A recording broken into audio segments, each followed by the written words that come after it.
Hallo ihr Lieben, ich habe wieder für euch einen super leckeren Streuselkuchen für euch.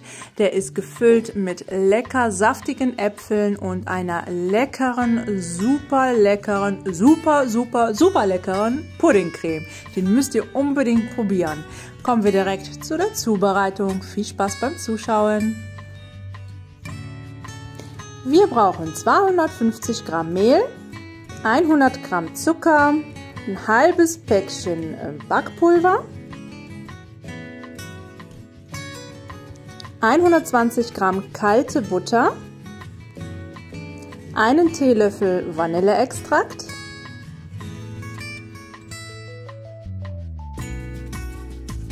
und ein Ei. Das Ganze verkneten wir mit den Händen. Am besten nur mit den Fingerspitzen, damit ihr eigentlich so eine Art Streuselteig erstmal bildet. Nicht so fest zusammenkneten mit der Faust, sondern nur wirklich mit den Fingerspitzen. Mit den Fingerspitzen immer wieder auseinander pflücken die Streusel und davon entnehmen wir jetzt circa 1/3 und heben sie erstmal für später auf. Das ist dann wie gesagt der Streusel zum Schluss. Und mit dem Rest verkneten wir zu einem Teig.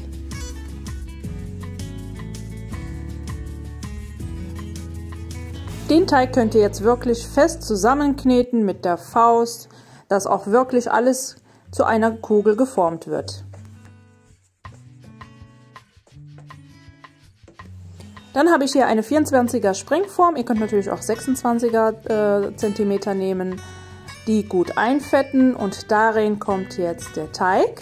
Den habe ich jetzt vorher etwas flach gedrückt und das wird jetzt am kompletten Springformboden ausgebreitet. Immer schön von innen nach außen arbeiten, so dass ihr quasi etwas mehr Teig an den Rand bekommt. Dann könnt ihr den auch schön hochziehen, den Teig. Ihr könnt das am besten immer so mit 2 Fingern machen. Immer dagegen drücken oder mit einem Finger, so wie ihr es am besten könnt. Einfach schön dagegen drücken und dann immer wieder von innen nach außen arbeiten, schön gleichmäßig alles verteilen. Wenn ihr den Rand dann so ungefähr bis zur Hälfte habt und alles schön gleichmäßig verteilt ist, kommt das dann erstmal in den Kühlschrank. Jetzt kochen wir erstmal den Pudding auf, dazu 400 Milliliter Milch in einen Kochtopf geben. Dazu füge ich 3 Esslöffel Zucker hinzu, ein Päckchen Vanillepuddingpulver und wer mag, kann noch einen Teelöffel Vanilleextrakt hinzufügen. Das gibt das Ganze noch einen leckeren vanilligen Geschmack, kann aber weggelassen werden. Das Ganze einmal gut verrühren und dann wie gesagt auf dem Herd einmal aufkochen. Während der Pudding vor sich hinkocht, können wir ja schon mal die Äpfel vorbereiten. Die könnt ihr einmal komplett schälen, aber dabei den Pudding nicht vergessen, immer wieder umrühren, nicht dass er euch am Boden anbrennt.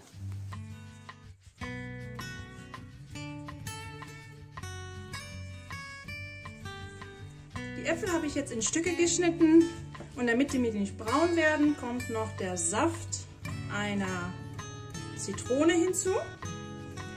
Das Ganze wird einmal kurz umgerührt und dann geht es auch schon weiter mit dem nächsten Schritt.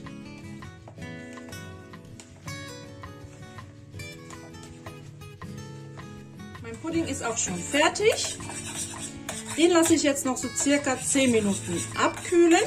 Zwischendurch immer wieder umrühren, dass dann halt diese Hautschicht sich nicht bildet. Wir wollen ja keine dicken Stücke da drin haben. Den lassen wir kurz abkühlen. Und dann machen wir mit den Äpfeln weiter. In der Pfanne habe ich jetzt ca. 1 Esslöffel Butter erhitzt. Darin geben wir jetzt unsere Äpfel rein.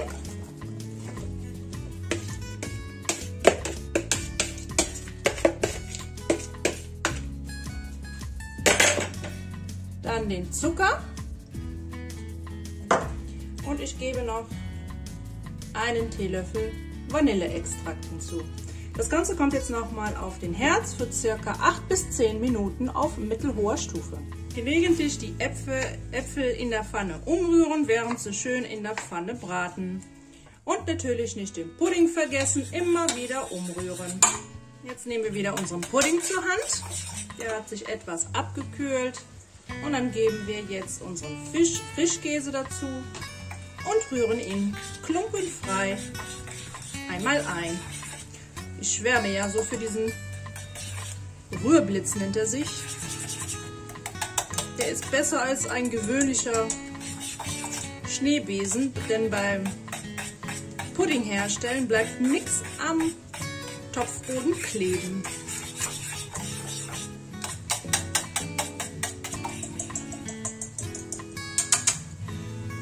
So, das stellen wir auch kurz beiseite und dann können wir schon unsere Springform aus dem Kühlschrank nehmen.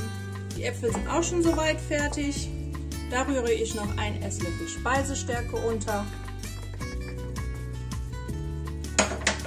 damit das den ganzen Saft etwas bindet.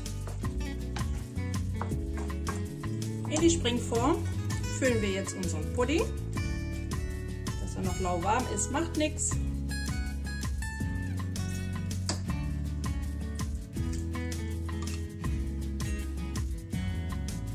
So. Einmal schön glatt verteilen. Darauf verteilen wir jetzt unsere Äpfel.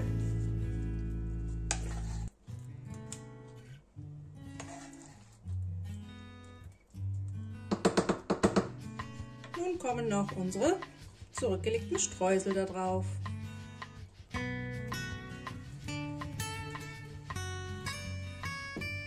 Der Kuchen kommt dann in den vorgeheizten Backofen bei 170 Grad Ober- und Unterhitze für ca. 50 bis 60 Minuten. Mein Kuchen hat jetzt genau 55 Minuten gebraucht. Den habe ich vollständig in der Form auskühlen lassen, am besten über Nacht. Und dann zum Schluss mit etwas Puderzucker bestäubt. Der ist wirklich super, super saftig. Wie ihr seht, die Puddingcreme ist super schnittfest geworden. Der Rand bzw. der Boden lecker knusprig, der ist nix eingeweicht. Ich kann euch wirklich nur empfehlen, probiert ihn aus. Hinterlasst mir gerne einen Daumen nach oben und einen Kommentar. Ich wünsche viel Spaß beim Nachmachen. Bis zum nächsten Mal, eure Rabea.